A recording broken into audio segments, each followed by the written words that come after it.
میری زندگی کی کہانی عام لڑکیوں سے تھوڑی مختلف تھی۔ میں شادی سے پہلے اپنی نادانی اور خواہشات کی وجہ سے کئی بار ایسے راستے پر چل چکی تھی۔ میں نے اپنی مرضی سے کچھ لڑکوں کے ساتھ وقت گزارا، ان کے ساتھ راتیں بھی بتائیں، اور یہی خوف میرے دل میں چھپا رہتا تھا کہ اگر شادی کے بعد میرے شوہر کو یہ سب پتہ چل گیا تو پھر کیا ہوگا۔ دوستو، اگر کہانی کا مزہ لینا ہے تو چینل کو سبسکرائب کر نام مت بھولیں۔ شادی کی رات جب میں پھولوں کے بستر پر بیٹھی تھی تو میرا دل بہت تیز دھڑک رہا تھا۔ کمرے میں خوشبو، روشنی اور مکمل خاموشی تھی۔ میں سوچ رہی تھی کہیں میرا ماضی میرے حال کو خراب نہ کر دے۔ اسی طرح دوران میرا شوہر کمرے میں داخل ہوا۔ وہ میرے قریب بیٹھا اور آہستہ سے کہنے لگا، سائمہ، تم جانتی ہو کہ میں اپنے والدین کی اکلوتی اولاد ہوں۔ میرے بعد ان کے یہاں کوئی اور بچہ نہیں ہوا۔ میں ان کی پوری دنیا تھی۔ لیکن جب میں 11 سال کا تھا تو ایک حادثے نے میرے والد کو ہم سے چھین لیا۔ اس دن سے میری ماں ہی میری سب کچھ ہے۔ میں شوہر کے چہرے کو دیکھ رہی تھی۔ اس کی آنکھوں میں سچائی، درد اور بے پناہ خلوص تھا۔ میرے دل میں ایک عجیب سا سکون اتر رہا تھا، مگر ساتھ ہی خوف بھی تھا کہ اگر اسے میرے ماضی کا پتہ چل گیا تو یہ محبت بھرے لمحات نفرت میں بدل جائیں گے۔ میری کہانی یہاں سے شروع ہوئی تھی۔ میرے بچپن کے بعد کی ساری جوانی تنہائی اور محرومی میں گزری تھی۔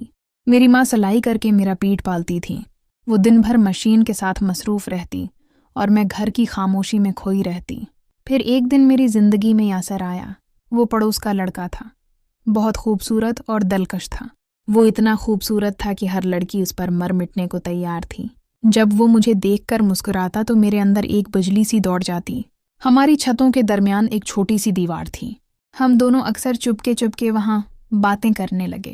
یہ باتیں آہستہ آہستہ لمبی ملاقاتوں میں بدل گئیں۔ میری ماں جب رات کو تھک کر سو جاتی تو میں چپکے سے چھت پر چلی جاتی۔ یاسر میرا انتظار کرتا تھا۔ وہ مجھے اپنے قریب لے آتا، میرا ہاتھ پکڑ کر وعدے کرتا، کہتا، سائمہ، تم صرف میری ہو۔ میں تمہیں اپنی بیوی بنا کر ہمیشہ کے لیے اپنا لوں گا۔ کوئی ہمیں جدا نہیں کر سکتا۔ یہ الفاظ میرے دل کو مدہوش کر دیتے۔ میں خود کو اس کے حوالے کر بیٹھی۔ ہمارے درمیان وہ سب کچھ ہو چکا تھا جو شادی کے بعد ہونا چاہیے تھا۔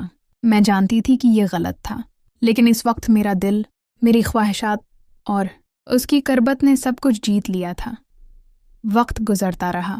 میں اس سے بار بار شادی کا مطالبہ کرتی رہی، مگر وہ ہر بار مجھے ٹال دیتا، کہتا بس تھوڑا سا صبر کرو، میرے گھر والے راضی نہیں ہو رہے، لیکن جلدی سب ٹھیک ہو جائے گا۔ جب میری ماں نے یاسر کی طرف سے خاموشی دیکھی تو انہوں نے اپنے بھائی کے بیٹے حمید کا رشتہ میرے لیے منظور کر لیا۔ جب مجھے یہ خبر ملی تو جیسے میرا دل ٹوٹ کر بکھر گیا تھا۔ میں روتے ہوئے کہنے لگی، ماں، میں یاسر کے سوا کسی اور سے شادی نہیں کروں گی۔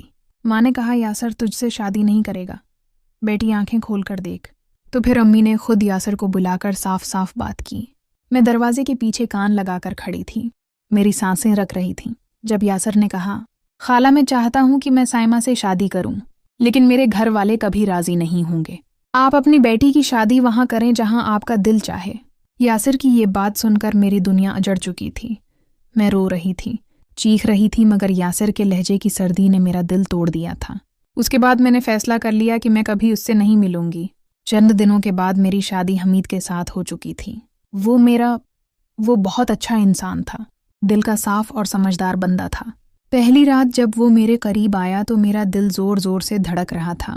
میں سوچ رہی تھی کہ اگر اسے میرے ماضی کا پتہ چلا تو وہ مجھے کبھی قبول نہیں کرے گا۔ لیکن حمید نے میرا ہاتھ پکڑ کر کہا، سائمہ، ایک وعدہ کرو، اپنی زندگی میں ہمیشہ سچ بولو، کبھی جھوٹ نہیں بولو گی۔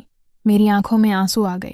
میں نے سر جھکا لیا، مگر اس نے پیار سے کہا، میں جانتا ہوں، یاسر کے بارے میں بھی، تمہاری تنہائی کے بارے میں بھی، لیکن میں نے تمہیں اپنایا ہے کیونکہ میں تم سے دل سے محبت کرتا ہوں۔ ہاں، یہ الفاظ میرے وجود کو ہلا کر رکھ گئے تھے۔ میں اس کے قدموں میں گر پڑی۔ میں روتے ہوئے کہنے لگی، حمید پلیز مجھے معاف کر دو، میں نادانی میں بہت بڑی غلطیاں کیں، لیکن اب میں صرف تمہاری ہوں۔ حمید نے میرے آنسو پوچھے، میرا ماتھا چوما۔ اسی دن مجھے احساس ہوا کہ اصل محبت کیا ہوتی ہے۔ یاسر کی چاہت وقت تھی، لیکن حمید کی چاہت خلوص سے بھری ہوئی تھی۔ آج میں ہر لڑکی سے یہی کہنا چاہوں گی کہ زندگی کے فیصلے کبھی جذبات میں نہیں کرنے چاہیں۔ لمحے بھر کی خواہش ہمیشہ خوشی نہیں دیتی۔ باوقار ہونا پوری زندگی کا کام ہے، پچھتاوا ہو جاتا ہے۔ دوستو اگر کہانی پسند آئی ہو تو ویڈیو کو لائک کریں اور چینل کو سبسکرائب کرنا مت بھولیں۔ شکریہ۔